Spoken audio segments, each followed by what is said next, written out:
and what is really happening on Earth.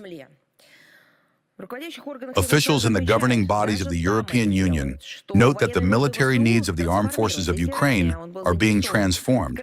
Whereas earlier it was interested in short-term training of soldiers, it now requires assistance in carrying out long-term modernization and restructuring of the national armed forces. To fully meet such a need, Europeans are studying the possibility of transferring part of the programs of the European Union mission for training Ukrainian servicemen to the territory of Ukraine. But it seems that soon there will be no one left to train. On Bankova Street, they decided to formalize the statistics on desertion and to formalize it by classifying them as secret.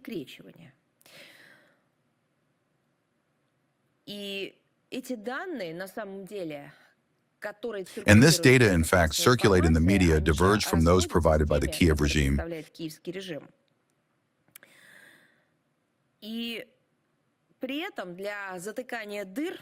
And at the same time, in order to plug the gaps at the front, they decided to tighten armor requirements and shorten the list of illnesses that exempt one from mobilization in Ukraine.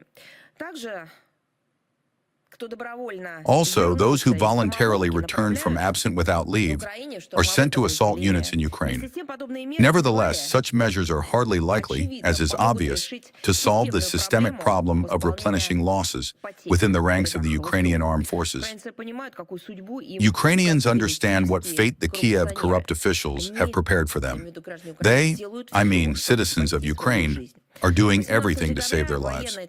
On December 18, a military man, the so-called Ukrainian ombudsman Olga Reshetilova, in an interview with the Ukrainian outlet Glavrid, acknowledged that, I quote, "People often make the choice between dying in the war or ending up in prison for several years in favor of deprivation of liberty."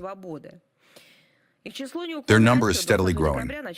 On December 20th, the head of the main intelligence directorate of the Ministry of Defense of Ukraine, Kirilo Budanov, told the outlet Levy Bereg that internal factors, including the ambitions of certain people, are behind the collapse of the mobilization campaign in Ukraine. However, this failure does not stop Bankova Street. Reports have appeared on Ukrainian social networks that law enforcement agencies have been tasked with tightening the screws as much as possible, and at the beginning of 2026, issuing around 2 million draft notices. In practice, this would be tantamount to universal mobilization in Ukraine.